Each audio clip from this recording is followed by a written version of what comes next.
Welcome back to the channel. We are non-stop, non-league today. Before we head on for our predictions for the National League North and South, help us by subscribing, keeping up to date with all things football, especially across the non-league scene and for the whole of this season. Smash the like button as well while you're there to bring some good luck to your club this season and to share the love for non-league football. One thing's for sure for the non-league season this year, we need these fans back in, and we pray that fans can start arriving into these grounds very much sooner rather than later. A lot of these clubs will not be able to continue without those fans back in, and I'm pretty sure that they'll be backed even more when them gates open again. So let's just hope, touch wood, that we can get them back in as soon as possible. We will first look at the National League, the Vanarama National League, which, let's be fair, all these Vanarama leagues, the National League North and South, look very, very strong this year. A lot of good players around in these divisions at the moment.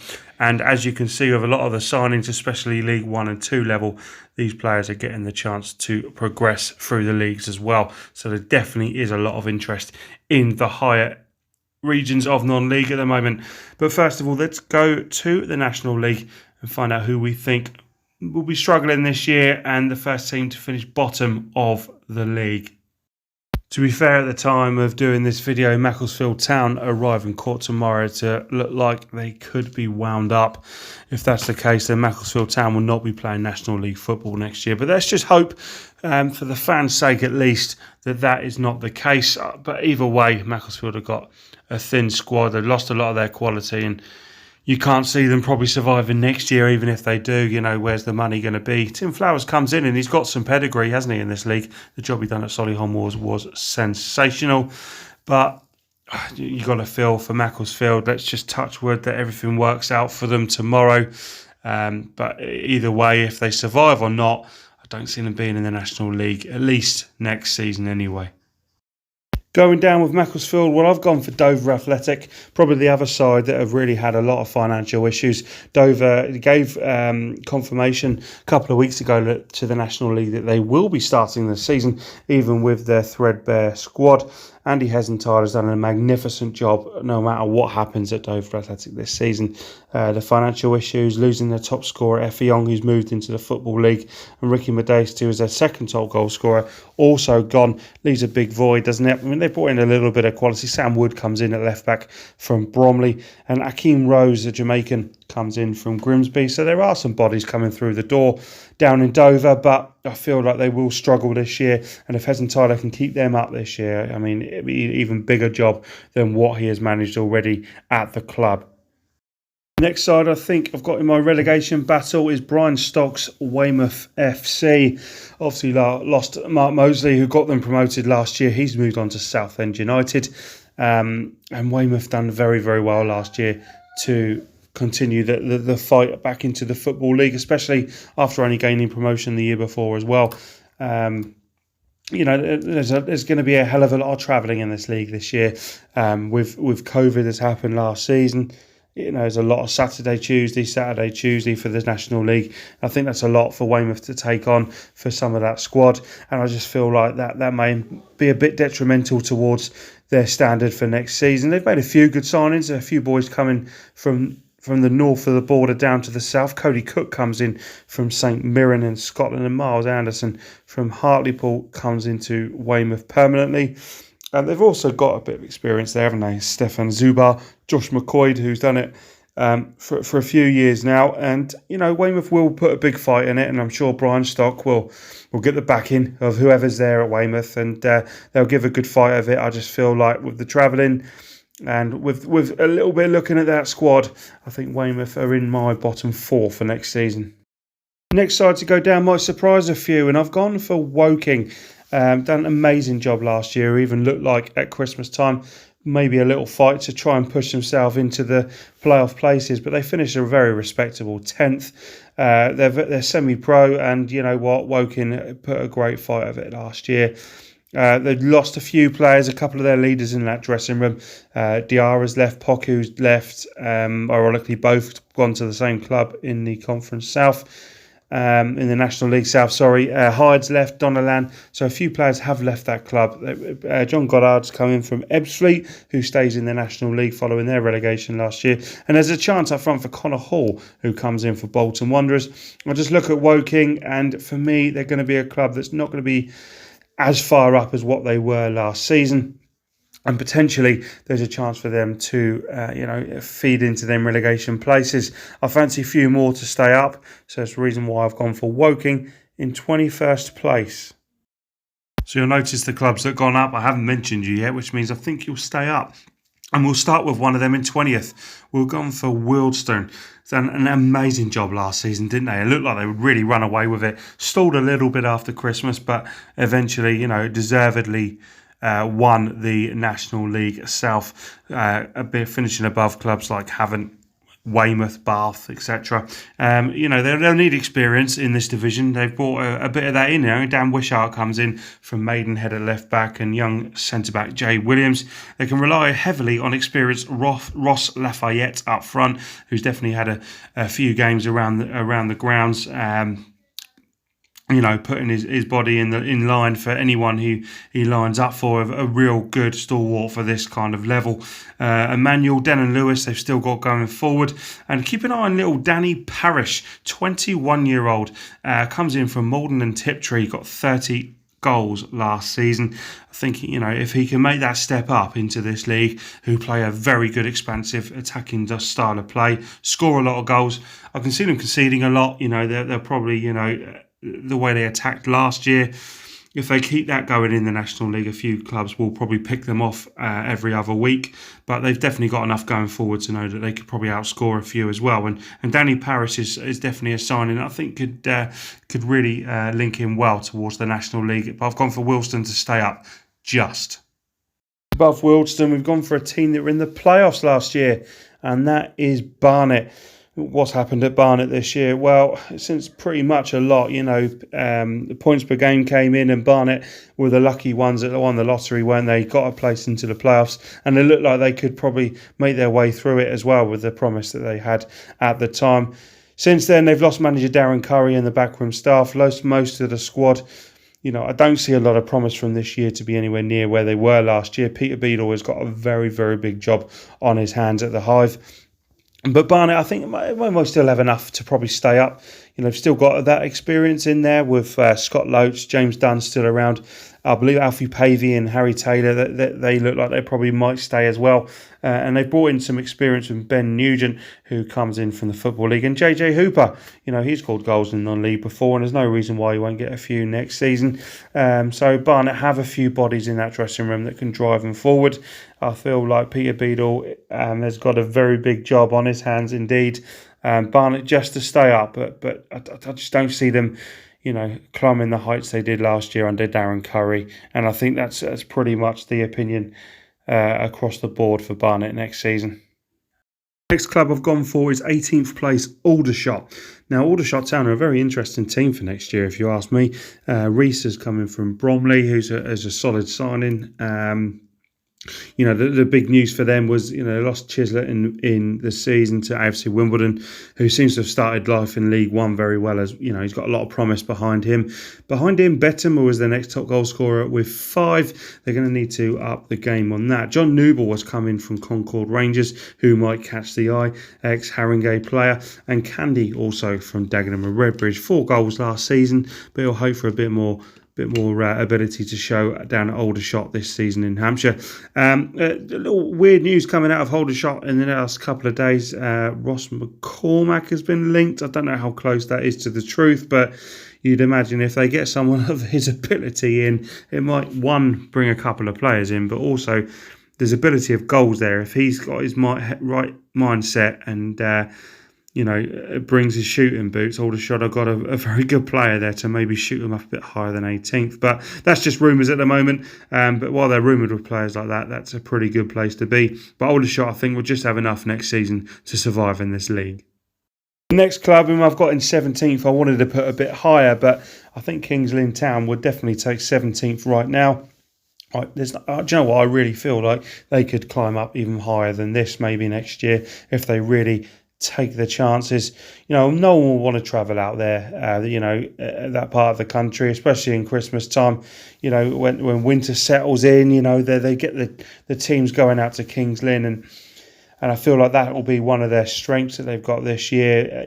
They fancied relegation from last year from the National League North, and they stormed it. All right, their legs were going a little bit, and potentially if they finished the season, York City probably would have overtaken them, maybe, but that's hindsight. No one plays under hindsight, and I feel like, Ian Culverhouse has really got Kings Lynn by the scruff of the neck, and he can push them on. Simon Power comes back in, returns on loan from Norwich. Another ex-Norwich player, Cameron King, has come in from Halifax. That's a big signing for them. Michael Gash, 34 years old, but he always gets in there with the goals, and one main thing they've got is Adam Marriott. Equals goals, doesn't he? Wherever he's done with Kings Lynn, his goal tally is sensational. And you know what? I think the Linnets will be okay next season, and Kings Lynn will be National League going into next season as well. Let's just hope they get some fans in there to enjoy the ride, because they all deserve to be there to witness a league in the top division of non-league. Next up, after Kings Lynn, I've gone 16th place with Eastleigh. Big damage for them is Styriek, the goalkeeper. They lost to Livingston, but they have made some interesting signings. Dan Smith, scored a few goals in pedigree at Bognor Regis Town, ex-Portsmouth youth player. He's got potential to score a few next year. And, Tyrone Barnett and Danny Hollands, who got their best ever goal return in their career last year. Well, they'll be hoping for more of the same from both of those, both hitting double figures. And also, Abdoulaye Belbaghi comes up, a winger who's come up through the leagues with Weymouth. Previous spells, clubs like Stockport, Bristol Rovers and Tranmere. So he's got a little bit of pedigree about him. I don't see Eastleigh doing amazing stuff next year, and if they finish lower, I wouldn't be surprised. But if some of these players take off, and players like Barnett and Hollands, etc., can continue, the form they've shown for that club, I think they'll be pretty much nailed on to stay in the league. But Eastleigh, in 16th for me. In 15th place, I've got Sutton United. Lost a couple of strikers, a couple of players have come in, goalkeeper, and also Show Silver comes in from Halifax. The well-named Harry Beautyman is their main man, isn't he? 12 league goals last season, and you'd probably feel there's more goals than Omar Bouguil out front. So Sutton, I think, will be standardly okay next year. They always seem to get the job done. They have that little run, don't they, either at the beginning, middle or end of the season, which ensures, they're going to stay in that league. And I don't see that changing next season. So I've gone for 15th place for Sutton United. The next one might surprise a few. In 14th, I've got Maidenhead United. I feel they'll do all right next year. They lost their top goal scorer Whitehall to Kilmarnock last year, top scorer with 13 goals. And last year they would have been down had the usual 4 had been relegated last year. All right, the season didn't finish. But, in the positions they would have been relegated in the usual season. But the signings they've made, I think they're pretty solid. And I think Maidenhead will have a good season. I think, Nathan Blissett coming in from Solihull Moors. Wells has stepped up from Slough, who looked promising last year. Donnellan and Manny Parry arriving as well. And you know what? There's good talk going around about Danilo Orsi Domo, who's come in from Hampton and Richmond, who is a bit of a step up from one league below. But there's a lot of good talk, and he's had a very good pre-season so far for Maidenhead. So I think they could surprise a few next year. I don't think they'll be as low as what they were, just lower mid-table for me for Maidenhead. And to make up the bottom half as the other promoted side, we've gone for Altrincham in 13th.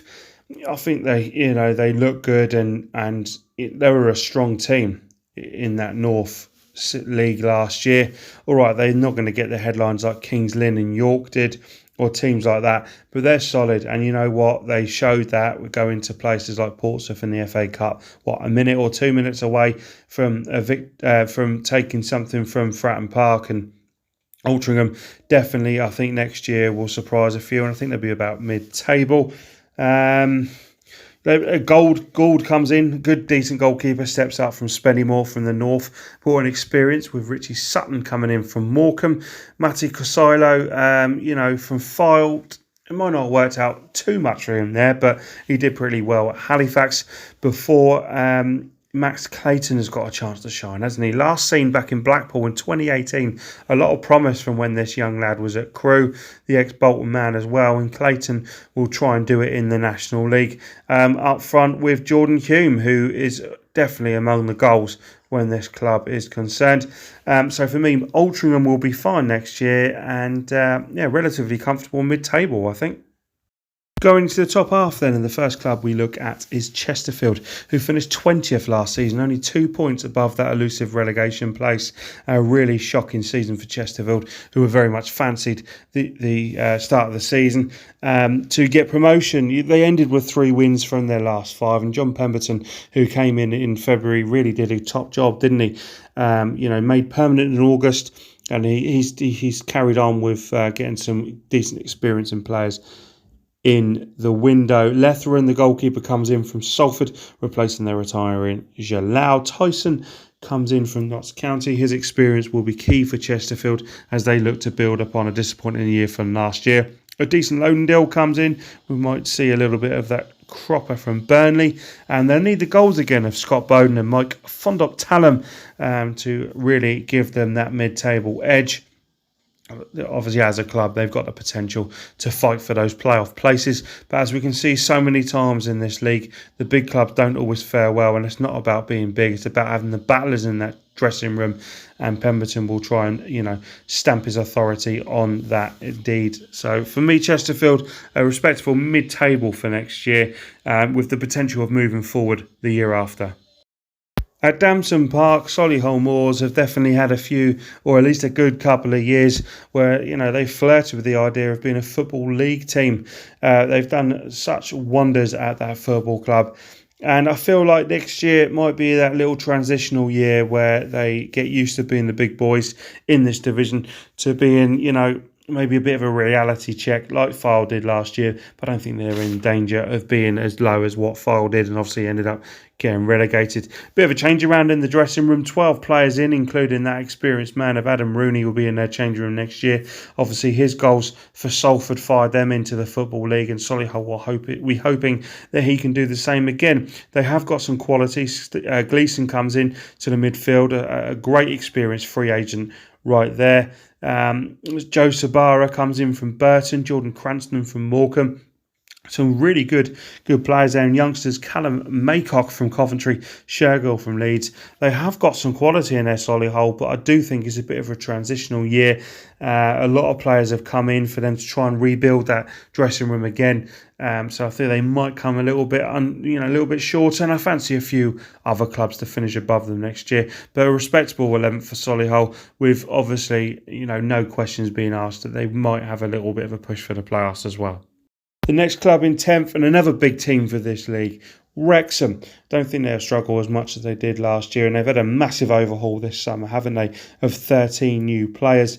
The highlight is probably Adi Youssef, who comes in on loan from Blackpool. He'd definitely be hoping for his 18-19 form in Solihull colours to bring to the racecourse and fire Wrexham up the league from where they were last season.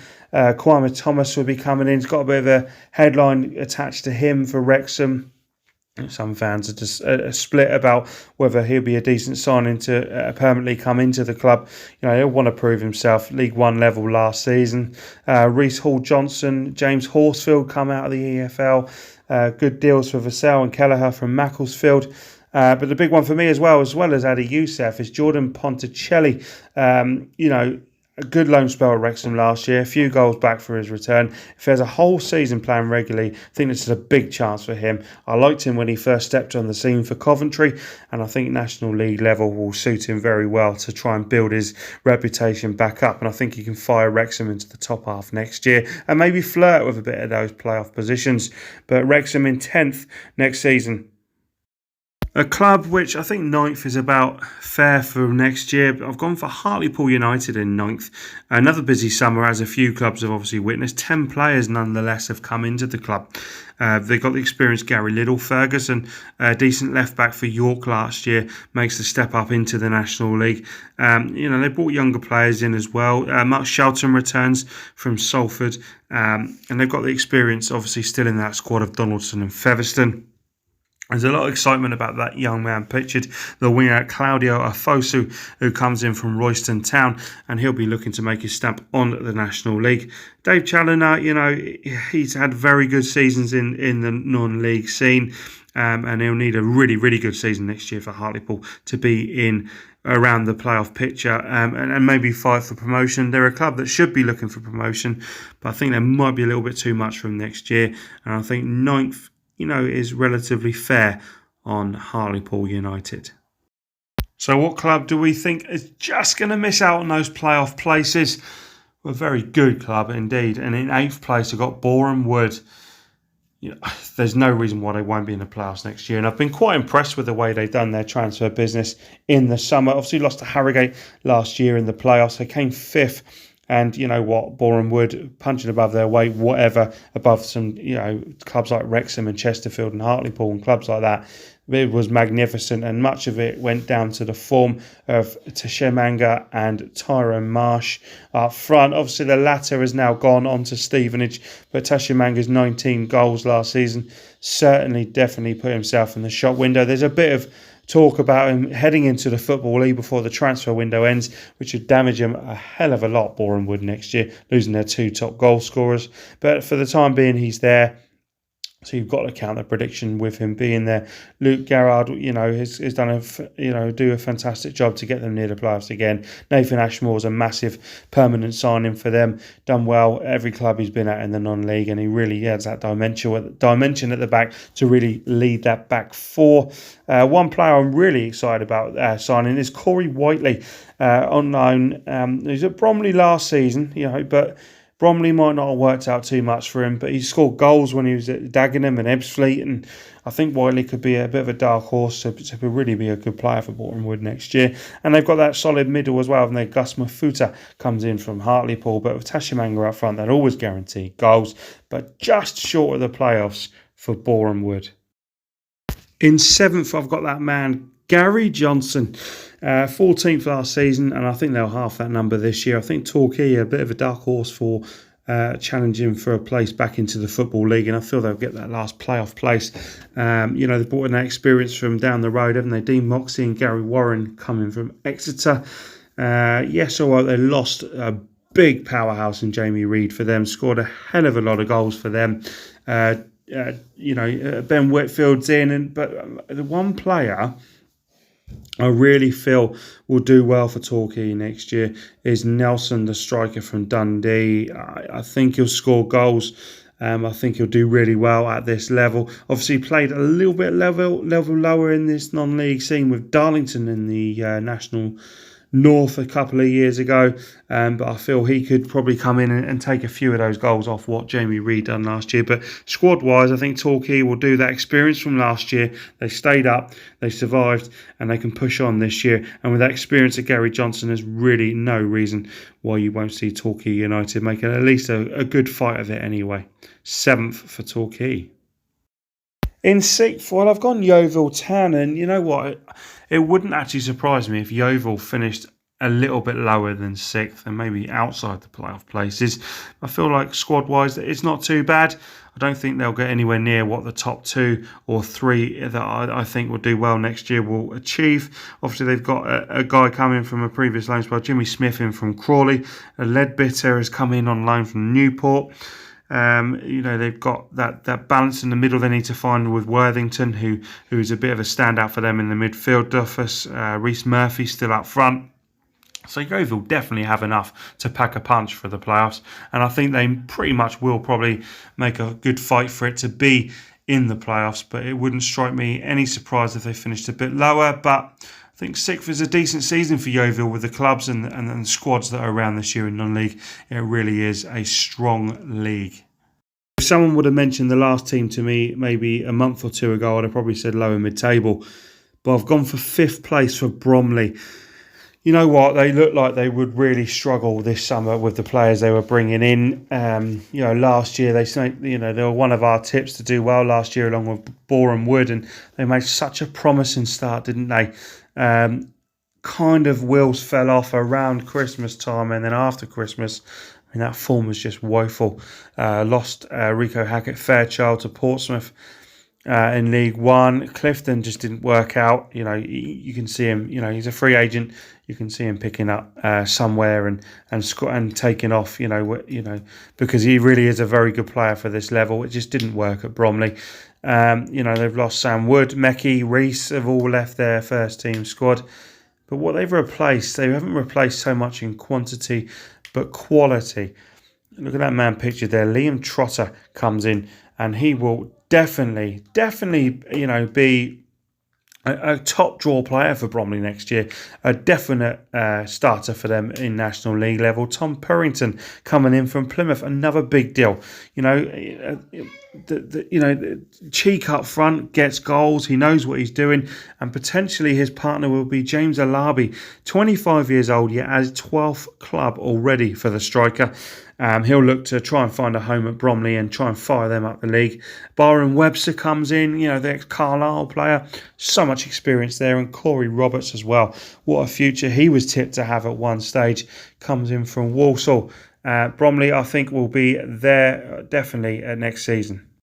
In 4th, just above Bromley, I've gone for FC Halifax Town. Pete Wild has done a fantastic job at Halifax and really did push them on last year. They look very strong. They finished in a respectable 6th, and I think they'll build on that next season. They look really good to have made good early signings in the window, and they've had a few weeks now to bed in. Jake Hyde comes in, and he'll be hoping for a very good prolific season. 16 at Woking last year. If he can come in and take that form into Halifax, they've got a very good signing on their hands there. In centre midfield, Luke Summerfield brings some experience from Wrexham. And also Kieran Green comes in from York. Great season from him last year in the National North. Potentially, probably not as strong as the year before when he was at Blythe, but Halifax looks strong, and I think Pete Wild with his determination of what he builds from that dressing room, Halifax in 4th next year for me. One of my real fancies for the playoffs at least next season. So here we go to the top 3. Who's going to be in the last of the playoff places for the final push? And I've gone for Dagenham and Redbridge. Daryl McMahon, really rate him as a manager. A very thankless task at Macclesfield. And now he's got the promise of this season. Signings have really stood out for him. Dean Rance comes in for Aldershot. And the Barnet pair, Elliot Johnson and Callum Reynolds, who done so well towards their playoff push, albeit by points per game. But they were very outstanding for Barnet last year. And up front, Paul McCallum, who just scores goals at this level. Okay, didn't work out so much for him last year, but before that, he was definitely a hot shot. And also, they've brought in from the league below in the National North, Darren McQueen from Dartford. McQueen and McCallum is a formidable partnership if that takes off, and Dagenham are going to have a very good season last year. McQueen's got to be one of the favourites to be top scorer next year. I feel he bring that standard up and do well, like your players like Tashamanga did from Oxford City at Boreham Wood last year. So I think Dagenham, if anyone said to me they'd win the league next year above the next two sides, I wouldn't disagree with you. I think they've got a good chance, but 3rd place and a good year for Dagenham. So here we go. Who's finishing 2nd? Who's missing out on that 1st place? I've got Notts County. Like Dagenham and like obviously the club that's left, which I won't say yet, but I'm sure if you support them, who's missing. If you said they win the league, I would not be surprised one little bit. What quality they've got going through their side. Notts County have got to be fancied next season. They've brought in some, before we talk about some of the big players in that squad, they've brought in Casper Sloth, Adam Chickson, very good free agents. Scott Wilson from Oldham, and Hope, for Western Supermare and Macclesfield form from Scott Wilson, who comes in. He is another part for them going forward anyway. Belgium, Alicia Sam comes in from Bulgarian side, Arda Kadzali. And what player this was last year in pictured there. Cal Roberts, a real key player. The Magpie from the Geordie side comes to the Magpie of Nottingham, and he looks sensational to be pushed on to be one of the players of the season next year for the National League. They've got that leader in the middle, Michael Doyle, who has literally led every team he's been at. Such a key figure in that dressing room. They've got the steel of Reeves and Turner and so much promise about this Portuguese lad, Ruben Rodriguez, in from Den Bosch in Holland, which, what the standard that is compared to this, I'm not too sure, but he looks like he's going to be a good find. We'll see in a few weeks' time if that takes off. But Notts County got a hell of a squad going into next season. Well, you haven't been mentioned, and your top, Stockport County. The fans will be absolutely thrilled with a first place finish and a return to the Football League. It wasn't that long ago they were there, And Jim Gannon got them up from the National North into 8th place last year at the first time of asking. And I think Stockport will move on even further now. They lost 2 of their top goal scorers last year in Osborne and McAlinden. But, the players, 2 of the players they brought in, especially top quality. John Rooney, really expected him to be playing League 2 football this year. Such a shock to see him leave Barrow to come back to the National League in another season for Stockport. Potentially he wants another chance to get another promotion on his CV. And Connor Jennings, what a signing that is from Tranmere Rovers. Stockport really have strengthened, if you ask me. James Jennings in from Wrexham, Jordan Williams from AFC Fylde. Just adds to that quality of that squad already, doesn't it? And for me, Jim Gannon's Stockport County are champions of the National League for this season. So that concludes our National League predictions. Comment down below if you feel like, you agree with a few of those choices. And also, give us a prediction of if you think, we've put a few clubs of those too low. And give us, your full table as well. Why not? Hit that like button to ensure your club gets that luck, whether you are going to be finishing higher than we've predicted or even in those promotion places. But let's head straight away to the National North, where what we'll do is we'll run through the table and talk about a few clubs that we really fancy for the National League North for next season. So again, the quality really comes down to the National League North. And there's some really good squads going together in here. But let's have a look at the bottom half of what we feel like this table will be. Bottom place, I've gone for Kettering Town. I feel they'll struggle again next season. 21st, another relegation place. I've gone for Leamington. Lost a few bodies and key players in their squad this year. 20th, Blythe Spartans. 19th, Farsley Celtic. 18th, I've gone for Hereford United. 17th, Bradford Park Avenue. 16th, Alfreton Town. 15th, AFC Telford. 14th, I've gone Chester City. I don't think they'll be near the playoffs. Their squad's very weak at the moment and they'll need to find that replacement of Asante as things stand. In 13th place, I've gone for Kidderminster Harriers. And 12th place, Southport, who have made a few good signings. Carver especially comes in from Chorley, and Bainbridge has dropped down from Sunderland. So let's head and have a look at the top half then. In 11th, I've got Gateshead. 10th, Curzon Ashton. I think they have a good year. Fasayo Adebayo comes in from the Romanian League. We're hoping to find some form back in England. Turnbull in from Stockport. And Harrop in as well. So I think Curzon Ashton are going to have a surprising season next year. In 9th, I've gone for Brackley Town. 8th, I've gone for Gloucester. They've got a very big squad and I think they'll have a playoff push next year as Santi comes in. Just inside the playoff places, then I've got Chorley, Riley in from Crewe, Shenton from Stoke, down from the National League. So they'll be one of the big fishes for next season. And Carwell returns from his release from Grimsby as well. In 6th, I've gone for Guiseley. I think with Kellett in from Alfreton, Cowan, good decent signings. I think Guiseley have a good decent squad.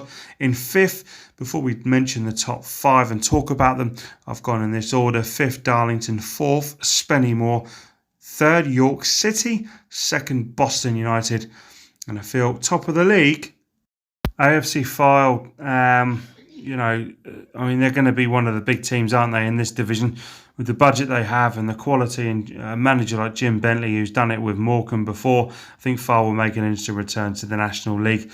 Very frustrating for them after the build of a club that they've done. Every year they seem to have had progress. halted last year, and that final bit of relegation after the good form really before COVID hit.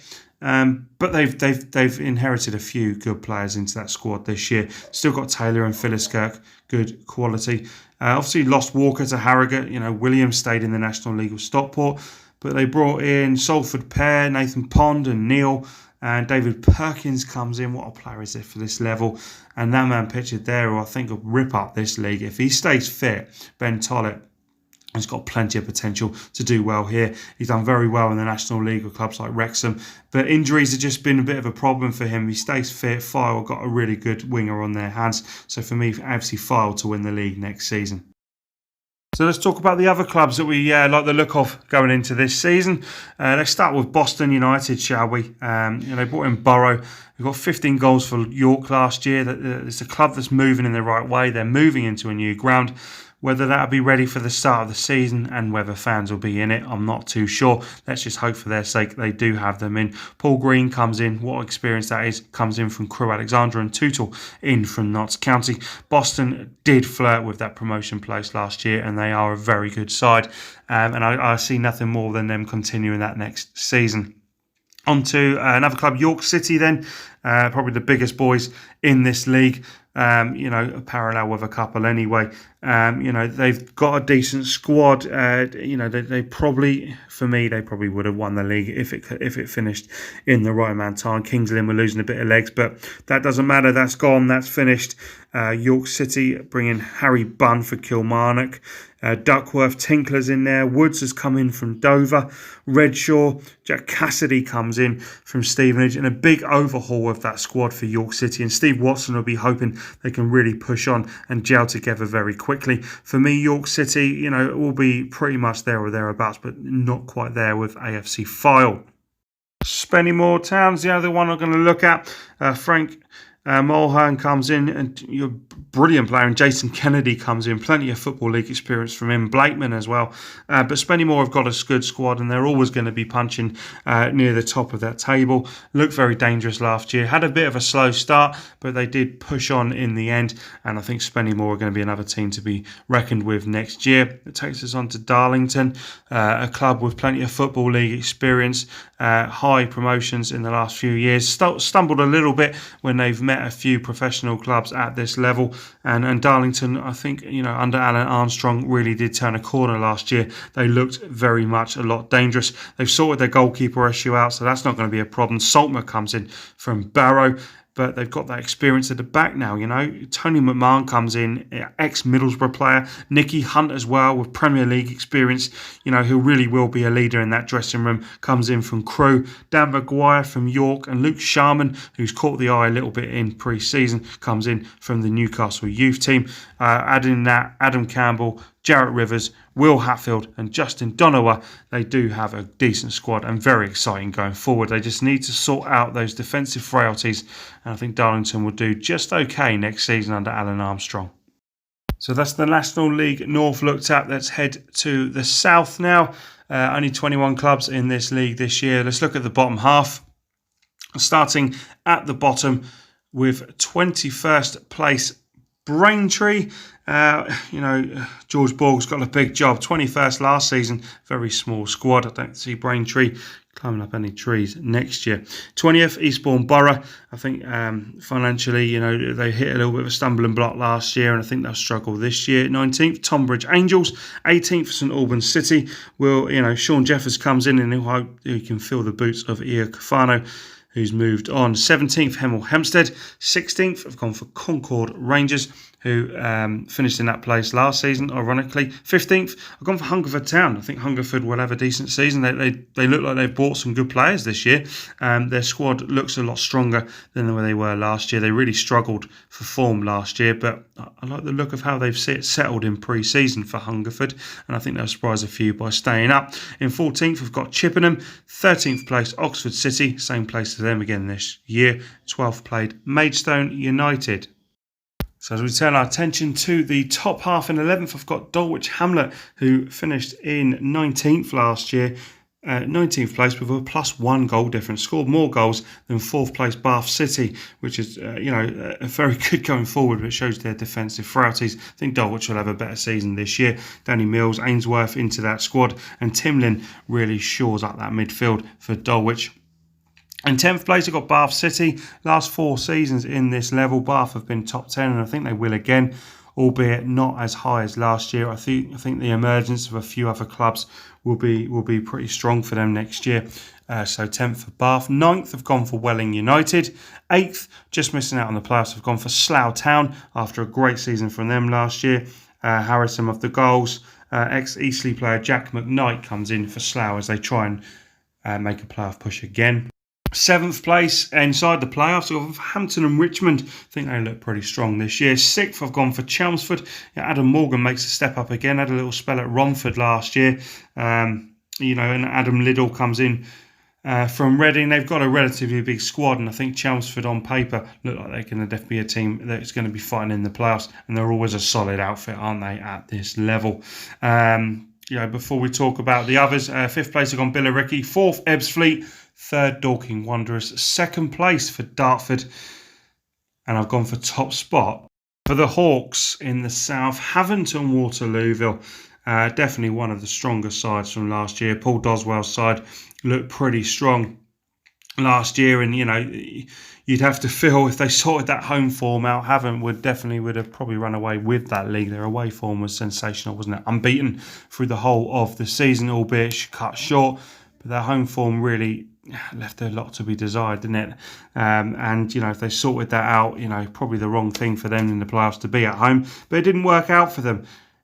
What they've done in the summer is strengthened. Yes, they've lost a lot of their usual faces you'd find in the Havant lineup. Tarbuck, Fogden, Rotherford, Drury, Bailey all moved on. Lost top scorer Jonah Ayunga's gone to Bristol Rovers. But what they did, they brought in the other joint top goal scorer for last year, was at St Albans. Joe Iacofano comes in.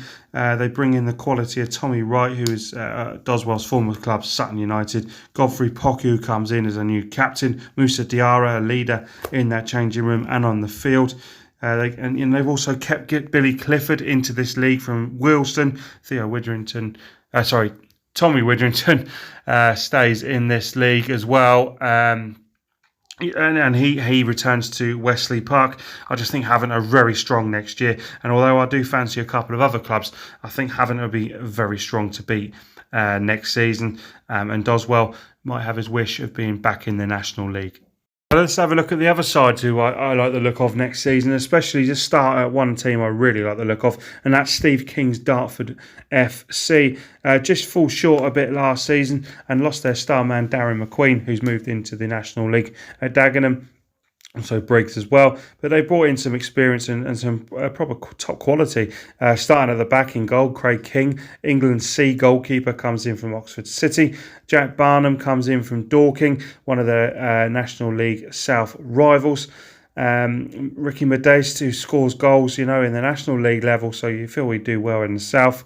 Fernandez, Barnum Bob comes in. They've got some real good quality in that dressing room. David Ajaha has reunited with Steve King from their time together at Whitehawk, and I think Dartford will be fighting for a promotion spot next year. Another club who I think will definitely look to be in the top places is Dorking Wanderers. 4 massive signings for them this year. Barry Fuller, who saw that coming from League One Gillingham, he comes into Dorking. What a player that will be for the experience in that dressing room. And 2 quality players come in from Haventon Waterlooville, Wes Fogden and Alfie Rutherford. Rutherford scored goals at National League level 2 years ago, and keeps himself fit. He's a very good partner, and if he continues goals up front with Jason Pryor, James McShane, Pryor's guaranteed goals, isn't he, for Dorking or anyone at this level. With those players added, you can't help but feel that Dorking will be strong. Sam Howes also comes in, goalkeeper from Woking. Yes, they lost Barnum to rivals Dartford, but Dorking are going to be a team to be reckoned with next season. The club we've got in 4th is Ebbsfleet. Just got relegated from the National League. The only newcomers into this division, due to only one being relegated last year. And Dennis Kubreb the German has definitely made a few signings, hasn't he? Coming south of the border from Dundee United, it comes in Rakesh Bingham. Lee Martin comes in from Exeter, a big signing for them at this level. Mecki joins in from Bromley, who was a regular in their squad last year. He's gone into the German market. He's brought in Uzbekistan centre-half Karaman and also winger Irek. Comes in for those, and Chapman comes in from Dolwich. Reece Grant. There's a host of players that have come into Ebbsfleet in a pretty strong outfit already.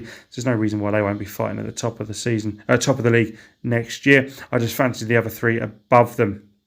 And you can't talk in this division without the commercialised Billericay Town. All right, not as commercialised since Glenn Tampin's left, but Jamie O'Hara has really pushed on, hasn't he, and really tried to deliver a decent squad there this year.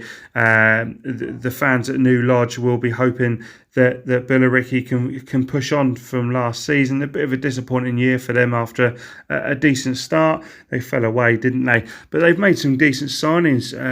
Chevron McLean comes in from Malden and Tiptree, a club that were very good last season. Experience in Laurie Wilson comes in, and he's joined by teammate Frankie Sutherland. Big signings for this level. Shamir Fenelon comes in from Maidenhead. He's guaranteed to probably be a bigger player for them this year than their squad they had last year. And Jake Robinson, Joe Reason, players like this, all coming into this squad or part of this squad. And Billericay have got a decent team. Luke Winadio done well at Dartford last year, and he comes in as well for Billericay. I think they will be around that playoff picture this year. Probably not as strong as the four above them at the moment, unless O'Hara really does, take them on this season. But Billericay, I think, will be in and around the playoff picture. And there are four teams, as well as Havant, who I think will be very strong for this division next year.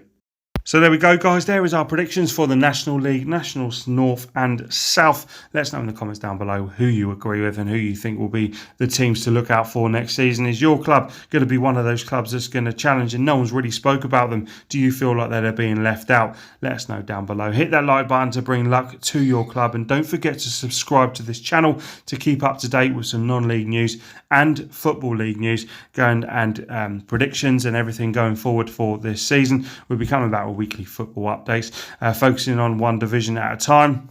Appreciate you taking time to listen to our video and my predictions. Thank you very much. Stay safe, and let's hope the fans are back in sooner rather than later.